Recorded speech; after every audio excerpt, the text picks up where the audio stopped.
So now we are discussing vapor pressure of solution when non-volatile solute is added into the volatile solvent.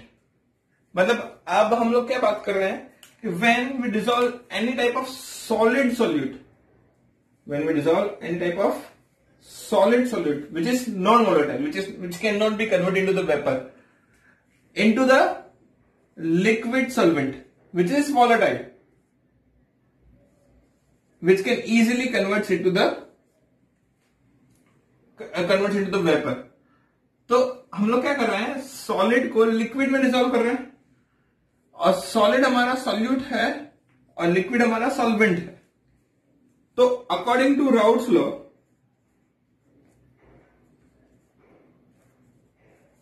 when we add non-volatile solute into volatile solvent, the vapor pressure of solution decreases. मतलब जो pure vapour pressure होगा, liquid का जो vapour pressure होगा, उससे solution का जो vapour pressure compare करेंगे, इट विल बी लेस. जैसे आप एक छोटा सा एग्जांपल समझिए. अगर आप दो बीकर ले रहे हैं, बीकर ए में प्योर वाटर ले रहे हैं सिर्फ, ठीक है. अब प्योर वाटर वो क्लोज वेसल में रख रहे हैं और दूसरा लिक्विड ले रहे हैं जिसके अंदर वाटर प्लस सॉल्ट डाला हुआ है, ठीक है. यहां पर वाटर प्लस सॉल्ट डाला हुआ है.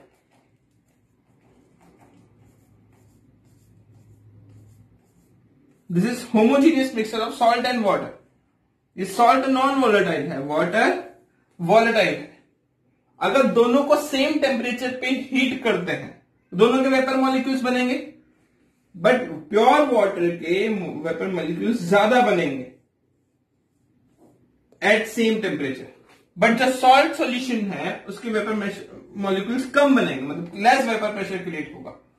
इसलिए अगर आप ध्यान दीजिए, जब आलू को बॉईल करते हैं घर पे, जब आलू को कुकर के अंदर बॉईल करना होता है, तब वाटर, थोड़ा सा सॉल्ट, फिर आलू डालते हैं. जिससे क्या हो जाएगा, वाटर का बॉइलिंग पॉइंट बढ़ जाएगा, वेपर बनने में टाइम लगेगा. हाई प्रेशर बढ़ाने में, तो वेपर प्रेशर बढ़ाने में थोड़ा टाइम लगेगा, आलू ज्यादा पकेंगे. एग को भी बॉईल करते वक्त थोड़ा सा वाटर के अंदर सॉल्ट डाल देते हैं, which increases the boiling point बढ़ा देगा और डिक्रीजेस वेपर प्रेशर. समझ रहे हो कि नहीं.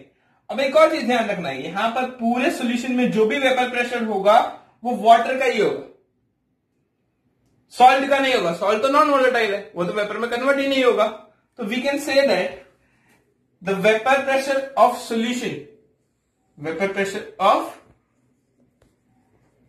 solution is directly proportional to mole fraction of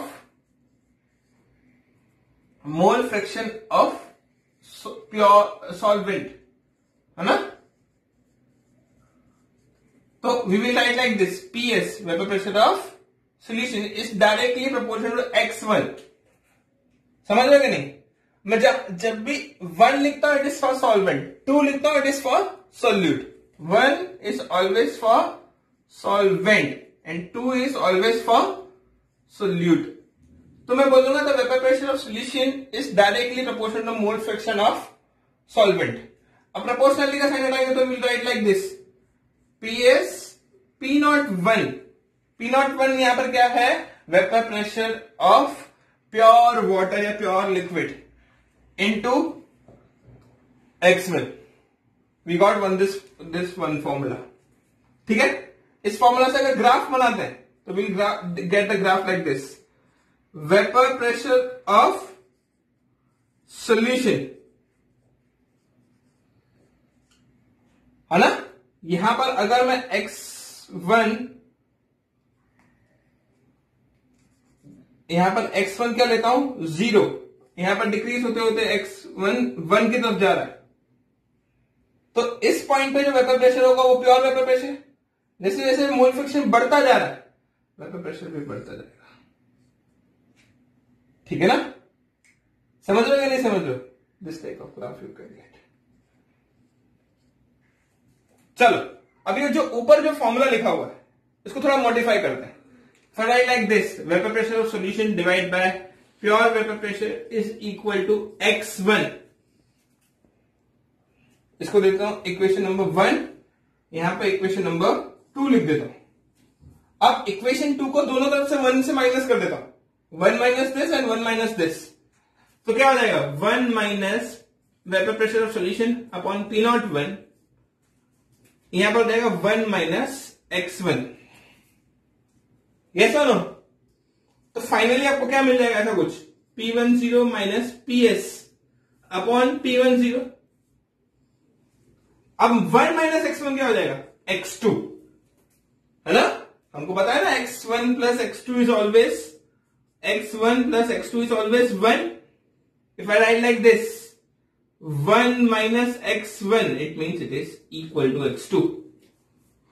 ये जो इसको बोलते हैं ना RLVP बोलते हैं, इसको क्या बोलते हैं हम लोग, RLVP, relative lowering of vapour pressure. This term is called as relative lowering of vapour pressure. क्यों रिलेटिव लोवरिंग? ये जो फॉर्मूला दिखा रहा है P10 minus P1, it shows lowering in vapour pressure. ये क्या दिखा रहा है आपको, लोवरिंग इन वेपर प्रेशर।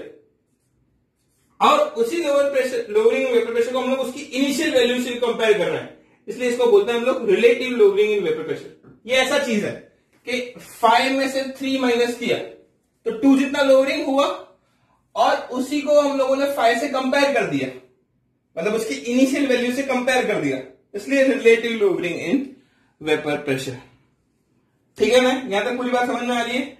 यहां पर स्टेटमेंट दे सकते हैं, यहां पर स्टेटमेंट क्या दे सकते हैं कि that relative lowering of vapour pressure when non-volatile solute is added into the volatile solvent is equal to mole fraction of solute। फिर से बोल रहा हूं, the relative lowering of vapor pressure when non-volatile solute added into the volatile solvent is equal to mole fraction of solute x2। yes? अब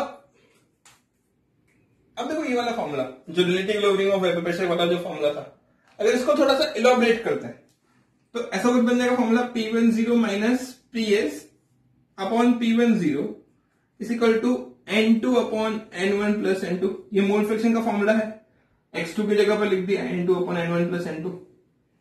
एक formula तो आप equation number 3 में ये लिख सकते हैं, ठीक है? और लास्ट जो फॉर्मूला क्या लिख सकते हैं, for dilute solution. Dilute solution का मतलब क्या है, सॉल्यूट सॉल्वेंट की कंपैरिजन में, सॉल्यूट सॉल्वेंट की कंपैरिजन में बहुत कम है, तो इसका मतलब N2 is very very less than N1। तो इसका मतलब N2 will not effect that much of N1, तो we can write like this N2 plus N1 is equal to N1 only, क्योंकि N2 की वैल्यू बहुत ज्यादा छोटी है। तो यह formula will be P10 minus P1 upon P10, या तो यहां पर PS लिख सकते हो ना, PS upon P10 is equal to N2 by N1। This is your formula for relative lowering in vapor pressure। ठीक है? Hope all of you understood this relative lowering of vapor pressure, how to calculate relative lowering of vapor pressure। ये final formula which can be used for the numericals। thank you for watching। अगर आपको पूरा समझ में आया vapour pressure वगैरह सब कुछ, तो लाइक कीजिए, शेयर कीजिए, सब्सक्राइब कीजिए। लॉकडाउन में घर पे रहिए, स्टे सेफ, स्टे होम।